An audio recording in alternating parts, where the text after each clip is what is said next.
नीतीश कुमार जी हो, चंद्रबाबू नायडू जी हो, चिराग पासवान जी हो, जयंत चौधरी जी हो, देवे गौड़ा जी हो, जीतन राम मांझी जी हो, सबको समझना पड़ेगा कि जब जंगल में आग लगती है तो न वो बरगद बचते हैं जो हवा को आंधी में तब्दील करते हैं, न वो बांस बचते हैं जो आपसी रगड़ से चिंगारी पैदा करते हैं।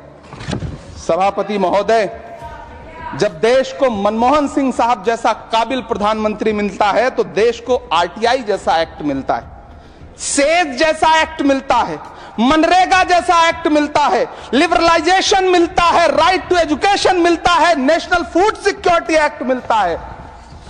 लेकिन जब देश को सौगातें मोदी मिलती है तो क्या मिलता है? सीए मिलता है, फॉर्म्स लॉ मिलता है, आर्टिकल 370 मिलता है, इलेक्टोरल बॉन्ड जैसा एक्ट मिलता है और वक्फ अमेंडमेंट एक्ट जैसे बिल देश को मिलते हैं।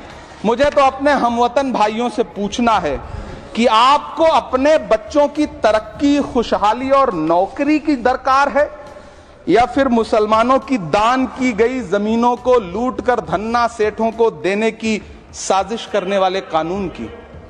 सभापति महोदय, यह सरकार रात के 3 बजे तक पूरे देश को जगा करके संसद में अपने ही नागरिकों को नीचा दिखाने के लिए वक्फ बिल ला रही थी, तो उधर रात के 1:30 बजे अमेरिका हम पर 26% टैरिफ लगा रहा था। सरकार की प्राथमिकताएं देश को पता।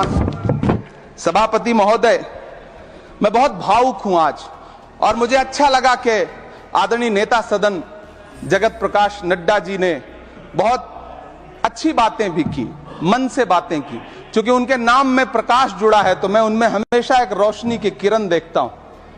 मैं उनके सामने बहुत अदब से यह बात कहना चाहता हूं कि चिरागों के सफर में दबदबा हो आंधियों का तो फिर अंजाम जुल्मत के सिवा कुछ भी नहीं होगा। यह दुनिया नफरतों के आखिरी स्टेज पर है, इलाज इसका मोहब्बत के सिवा कुछ भी नहीं होगा। मैं भावुक हूं, मेरी पलकें गीली हैं। अगर देश की एक बहुत बड़ी आबादी को लगता है कि आप उसका भला करने के लिए नहीं बल्कि उनकी इबादतगाहों, उनकी कब्रिस्तानों, उनकी खानकाहों को बर्बाद करने का बिल ला रहे हैं, तो फिर आप अगर समझाने में नाकामयाब रहे हैं तो यह आपकी नाकामयाबी है। पहले समझाइए, उसके बाद कोई बिल लेकर के आइए, तब शायद हम आपका इतनी पुरजोर तरीके से विरोध ना करें। लेकिन सभापति महोदय, मैं अंत में सिर्फ इतना कहना चाहता हूं कि इस बिल में जो भी पॉइंट्स दिए गए हैं, बॉम्सी पोर्टल देख लीजिए, सरकार का झूठ आपको पकड़ में आ जाएगा। हम डरे नहीं हैं, हम सिर्फ सरकार से अपील कर रहे हैं कि हमें अपना समझिए। हम आपके अपने हैं, इस देश के नागरिक हैं और आप ताकत में हैं। संख्या बल के आधार पर बिल हो सकता है आप पास करा लें, लेकिन आपको यह बात समझनी पड़ेगी कि हम तो वो तारीख हैं, जहनों में रहना है जिसे, कागजी पुर्जे नहीं जो फाड़ डाले जाएंगे। जिस जमीन पर मैं खड़ा हूं यह मेरी पहचान है। आप आंधी हैं तो क्या मुझको उड़ा ले जाएंगे? आपको यह बात समझनी पड़ेगी। आपको अगर इतना विपक्ष की तरफ से पहले जेपीसी में इतने सारे पॉइंट्स आए और उसके बाद कल से लोकसभा में और राज्यसभा में सुझाव आप सुनने को तैयार नहीं है, लोगों की शंका को दूर करने के बारे में आप बिल्कुल सोच नहीं रहे, बस आप कह रहे हैं यह बिल उम्मीद की नई किरण है। नहीं साहब, इसे भले किरण जी लेके आए हैं लेकिन ये उम्मीद की नहीं बल्कि नाउम्मीदी की किरण है। और इस देश की एक बहुत बड़ी आबादी इस बात से खदशे में है, शक में है कि आप सीधे उनकी जमीनों को लूट करके धन्ना सेठों को बेचना चाहते हैं। मेरी अब भी आपसे अपील है कि इस बिल को वापस लीजिए। यह बिल कहीं से आपके अपने नागरिकों के लिए अच्छा नहीं है। यह बिल सिर्फ इस देश के मुसलमानों को नीचा दिखाने का और अपने एक ऐसे मतदाता वर्ग को खुश करने का बिल है जिनको इस बिल के पास हो जाने से कुछ मिलेगा भी नहीं, लेकिन आप एक नैरेटिव देना चाहते हैं, एक मैसेज देना चाहते हैं। मेरी आपसे अपील है कि कृपया ये जो सबका साथ सबका विकास का नारा है, इस नारे को रत्ती भर तो चरित्रार्थ कर दीजिए। हम ही को कातिल कहेगी दुनिया, हमारा ही कत्लेआम होगा। हम ही कुएं खोदते फिरेंगे, हम ही पे पानी हराम होगा। सभापति महोदय, सन 1947 में दिल्ली की जामा मस्जिद की तारीखी सीढ़ियों पर खड़े होकर के भारत रत्न मौलाना अबुल कलाम आजाद साहब ने कहा था कि मुसलमानों कहां जा रहे हो, यह है तुम्हारा मुल्क, यहां तुम्हारे आबाओ अजदाद की कब्रें हैं। उस वक्त मौलाना आजाद की ये सदाएं सुन करके लोगों ने अपने सरों की गठरियां उतार करके रख दी थी।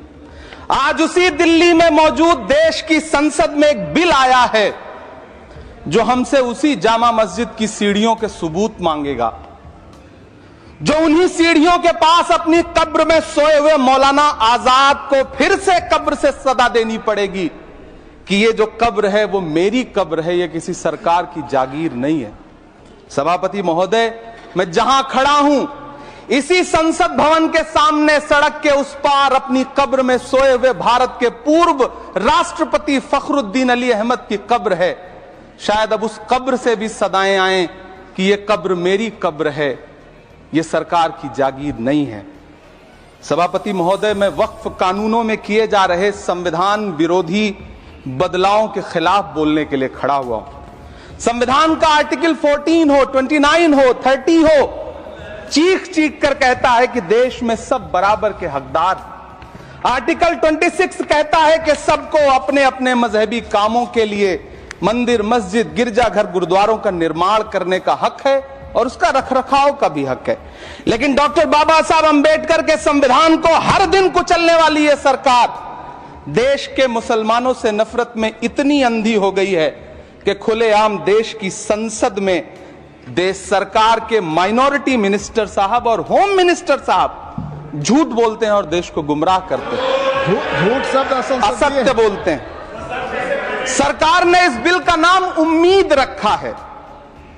मंत्री जी कल से इसे देश के मुसलमानों के लिए नई उम्मीद बता रहे हैं। नहीं मंत्री जी, न तो यह बिल मुसलमानों के लिए नई उम्मीद है और न ही उम्मीद की नई किरण।